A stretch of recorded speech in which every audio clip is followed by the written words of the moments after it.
ഈശോ മിശിഹായ്ക്ക് സ്തുതിയായിരിക്കട്ടെ. ഇന്ന് ഒക്ടോബർ 1, വിശുദ്ധ കൊച്ചു ത്രേസ്യാമ്മയുടെ തിരുനാൾ ദിനം. 18ാം നൂറ്റാണ്ടിലെ ഡിസ്കാർഡ്സ് കർമ്മലീത സന്യാസിനിയായിരുന്ന വിശുദ്ധ തെരേസ ഡി റിച്ചിൽവേ എന്ന ക്രിസ്ത്യൻ ജീവിത രീതിക്ക് തുടക്കമിട്ടു. അവളുടെ മാതാപിതാക്കളായിരുന്ന ലൂയിസും സെലിനും സമർപ്പിത മതജീവിതം വിവേചിച്ചറിയുന്ന വളരെ ഭക്തിയുള്ള വ്യക്തികളായിരുന്നു. ലൂയിസിനും സെലിനും 9 കുട്ടികളായിരുന്നു, 2 ആൺകുട്ടികളും 7 പെൺകുട്ടികളും. മാതാപിതാക്കൾ തങ്ങളുടെ കുട്ടികളെ ആഹ്ലാദിച്ചിരുന്നു.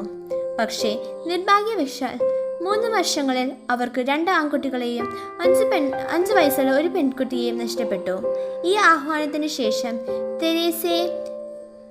തെരേസയുടെ തളർച്ച കാരണം 1873 ജാനുവരി 2 അവൾ ജനിച്ചപ്പോൾ അതിജീവിക്കുമോ എന്ന് അവരുടെ മാതാപിതാക്കൾ ഉറപ്പില്ലായിരുന്നു.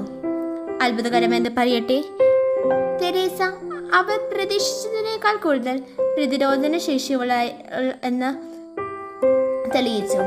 അവൾക്ക് 4 വയസ്സുള്ളപ്പോൾ അവളുടെ അമ്മ പെട്ടെന്ന് സ്ഥാനാർത്ഥബന്ധം പ്രാപിച്ച് മരിച്ചു. അവളെ ആശ്വസിപ്പിക്കാൻ അച്ഛനും 3 സഹോദരിമാരും മാത്രമേ അവശേഷിച്ചുള്ളൂ. തെരേസ കുടുംബത്തിലെ കുഞ്ഞായിരുന്നു. എല്ലാം വേണമെന്ന മനോഭാവത്തോടെയാണ് വളർന്നത്. അവൾ ഒരു സെൻസിറ്റീവ് കുട്ടിയായിരുന്നു. അവൾ കോപം, ശാഠ്യം എന്നിവയ്ക്ക് വിധേയപ്പെട്ടിരുന്നു. കർമ്മലീത ആശ്രമത്തിൽ ചേരാൻ തെരേസ നിരന്തരം ശ്രമിച്ചുവെങ്കിലും 15 വയസ്സ് വരെ അവൾക്ക് പ്രവേശനം ലഭിച്ചിട്ടില്ല. വിശുദ്ധ തെരേസ ആന്തരിക ജീവിതത്തെക്കുറിച്ച് നമുക്ക് അറിയാവുന്ന മിക്ക കാര്യങ്ങളും അവളുടെ ആത്മകഥയായ സ്റ്റോറി ഓഫ് എ സോൾ എന്നതിൽ നിന്നാണ്. ഈ കൃതിയിൽ തെരേസ ഒരു വലിയ വിശുദ്ധിയാകാൻ തീവ്രമായി ആഗ്രഹിച്ചിരുന്നു. എന്നാൽ മരണവും നീതിയും നിറഞ്ഞ ജീവിതം നയിക്കുവാൻ മറ്റുള്ളവരുമായി താരതമ്യപ്പെടുമ്പോൾ തൻ്റെ ജീവിതം ഒരു പർവ്വതനിരയിലുള്ള ഒരു മണൽത്തരി മാത്രമാണെന്ന് അവൾക്ക് തോന്നി. നമ്മളെല്ലാവരും വിശുദ്ധരായിരിക്കാൻ ദൈവം ആഗ്രഹിക്കുന്നുവെന്ന് തെരേസ തിരിച്ചറിഞ്ഞു. എന്നാൽ ഈ വിശുദ്ധരുമായി താരതമ്യപ്പെടുത്താവുന്ന മഹത്വത്തിൻ്റെ ഒരു വ്യാപ്തി കൈവരിക്കാനാവില്ലെന്ന് അവൾ ആശങ്കപ്പെട്ടു. അവൾ കീഴടങ്ങി. സ്വന്തം കുറവുകളെ അംഗീകരിക്കാനും സ്വർഗത്തിലേക്കുള്ള തൻ്റെ വഴി യേശുവിൻ്റെ കരങ്ങളിൽ ആയിരിക്കുമെന്ന് സമ്മതിക്കാനും തീരുമാനിച്ചു. അവൾക്ക് ആവശ്യമായ ചെറിയ കർത്തവ്യങ്ങൾ പ്രത്യേകം ശ്രദ്ധ ചെലുത്തി. പ്രാർത്ഥനാ നിർഭരമായ ജീവിതം നയിക്കുക, അവ വളരെ ശ്രദ്ധയോടെയും ദൈവത്തോടുള്ള ഭക്തിയോടെയും ചെയ്യുക എന്നതായിരുന്നു ഇനിയുള്ള പോംവഴി. അവളുടെ മാതൃഹൃദയത്തിൻ്റെ ആഴങ്ങളിൽ സ്നേഹപരമാനന്ദത്തിൽ മുഴങ്ങി. മറിയത്തിൻ്റെ കൂടെ ആ ദുഃഖകരമായ പ്രവാസകാലത്ത് ജീവിക്കാൻ താൻ ആഗ്രഹിച്ചതുമായി പരിശുദ്ധ അമ്മ പറയുന്നതിൻ്റെ പ്രാധാന്യം തെരേസ തൻ്റെ രചനകളിൽ ഊന്നിപ്പറയുന്നു. തെരേസ പൂക്കൾ ഇഷ്ടപ്പെടുകയും തൻ്റെ മഹത്തമായ തൊടത്തിൽ തനി ആയിരിക്കുന്നതുവഴി ദൈവത്തെ മഹത്വപ്പെടുത്തുന്നതിൽ തൃപ്തിപ്പെടുകയും ചെയ്തു. താൻ യേശുവിൻ്റെ ചെറിയ പുഷ്പം എന്ന് സ്വയം കരുതി. അവളുടെ ആത്മകഥയിൽ അവൾ എഴുതി, ജീവിതത്തിൻ്റെ പ്രാധാന്യം മഹത്തമായ പ്രവൃത്തികളല്ല, മഹത്തമായ സ്നേഹമാണ്. ദൈവത്തിൻ്റെ സ്നേഹത്തിന് യോഗ്യയാണെന്ന് തോന്നാൻ തെരേസ പ്രത്യേകിച്ച് മഹത്തായ ഒരു പ്രവൃത്തിയും ചെയ്യേണ്ട ആവശ്യം ഉണ്ടായിരുന്നില്ല. അവൾ തൻ്റെ അയൽക്കാരനെ സ്നേഹിച്ചതുകൊണ്ട് അവനോടുള്ള തൻ്റെ സ്നേഹം പ്രകടിപ്പിച്ചു. പലരോടും അവൾ ഈ മനോഭാവം പ്രകടിപ്പിച്ചു. ഒരിക്കൽ അവൾ വസ്ത്രം അലക്കുകയായിരുന്നു. ഒരു കന്യാസ്ത്രീ അവളെ ആവർത്തിച്ച് വെള്ളം തളിച്ചു.